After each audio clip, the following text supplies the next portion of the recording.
पिट गया दिवाकर। अब होती कौन है मेरी लाइफ में इंटरफेयर करने वाली? माँ! तेरी माँ हूँ मैं! शुरू हुई माँ बेटी की जंग। तेरी माँ हूँ मैं! आप लोग चाहे मेरी खुशियों में शामिल हो या ना हो, लेकिन मैं ये शादी जरूर करूँ। जिद्दी पाखी का फैसला।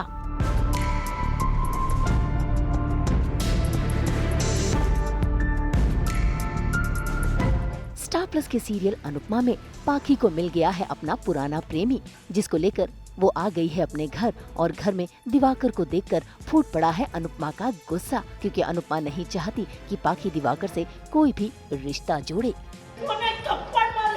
क्यों? जब अनुज जी आपसे प्यार कर सकते हैं, 26 साल आपके लिए इंतजार कर सकते हैं, वो सही, लेकिन अगर दिवाकर करे तो गलत।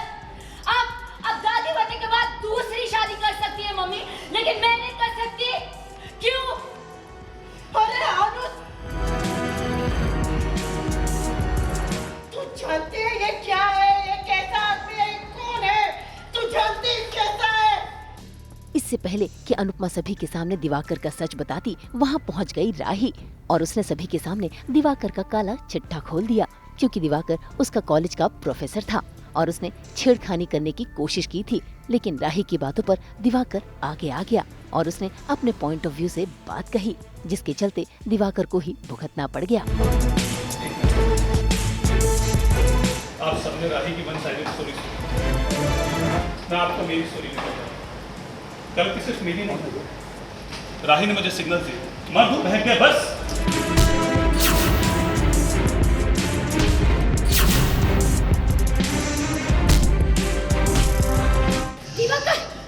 दिवाकर तुम ठीक हो? Stop it, Rahi! Stop it! बस! क्या बस? आदमी वो बह गया, मर्द से गलती हो गई। अरे ऐसे ओछे और टुच्चे बहाने, घटिया बहाने जो देता है ना, मन करता है उस आदमी को 100 जूते लगाऊं। राही आती है और राही बताती है ये मेरा टीचर है और इसने मेरे साथ जो बताती है कि क्या क्या किया, उसने बदतमीज़ी की और हम सब अब अगेंस्ट हो गए हैं दिवाकर के। लेकिन पाखी नहीं मानती है, बोलती है मुझे ये सब पता है, जो भी इसने किया है नहीं किया है, राही ने हिंट्स दिए थे इसको, ये ऐसा नहीं है। तो मेरी मम्मी तो पागल हो गई है, उनको अब शादी करनी ही है। अनुमा बहुत समझाती है कि नहीं सही है, तेरे को शादी करनी है, हम किसी और से करवा देंगे। बोलती तो पाखी बोलती है कि बहुत मैं अभी लाइफ में लोनली फील करती हूँ, आज तक मैं ईशानी के लिए ही सब कुछ कर रही थी, लेकिन अब मुझे खुद के लिए जीना है। तो अनुमा बोलती है कि तुम किसी और से कर लो, लेकिन इस दिवाकर से बिल्कुल मत करो, ये बहुत गंदा आदमी है। तो अब यही चल रहा है ये सीन। भाई दिवाकर की बात सुनकर अनुपमा को और भी गुस्सा आ गया। अनुपमा ही नहीं बल्कि बा ने भी पाखी को खरी खोटी सुनाई, लेकिन पाखी ने बा को ही उल्टा जवाब दे दिया।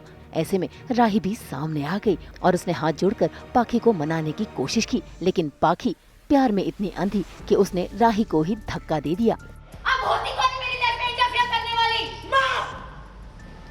तेरी माँ हूँ मैं!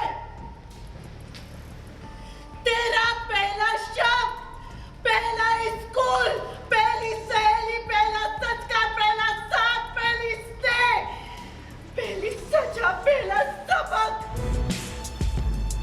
तेरी माँ हूँ मैं!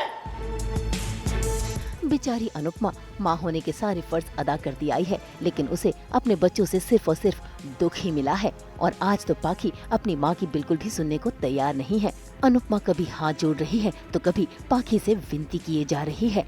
इसी बीच वहाँ पर पाखी की बेटी ईशानी भी आ जाती है, जो पहुँच जाती है अपनी माँ को समझाने। लेकिन ईशानी की बात सुनकर सभी हैरान रह जाते हैं, क्योंकि वो अपनी माँ की खुशी में अपनी खुशी मान रही है। ये सुनकर पाखी खुश तो होती है, लेकिन तभी ईशानी अपने दिल की बात कहती है, जिसे सुनकर पाखी को लगता है जोरदार झटका। अगर अनुमा कह रही है कि ये आदमी गलत है तो पक्का गलत है। प्लीज अनुमा की बात मान लीजिए, क्योंकि हम अनुमा की बात नहीं मानते तो हमें पछताना पड़ता है। मैं जेल जाते जाते बची हूँ, अनुमा हर बार हमें बचा लेती है, लेकिन ऐसा जरूरी नहीं कि हमेशा ऐसा हो। मुंबई से कुणाल उपाध्याय के साथ ब्यूरो रिपोर्ट। हम तो 24/7 लेकर आते हैं आपकी ज़िंदगी में एंटरटेनमेंट का मसाला। तो अगर आपको ये वीडियो पसंद आया है, आप इसे लाइक करें, कमेंट देके अपनी राय ज़रूर दें। ऐसे ही एक्सक्लूसिव कंटेंट के लिए हमारे चैनल को सब्सक्राइब ज़रूर करें। अगर आप यही वीडियो फेसबुक पर देख रहे हैं तो हमारे फेसबुक पेज को भी फॉलो करें। नाम तो आप सब जानते ही हैं, सास बहू और बेटियाँ।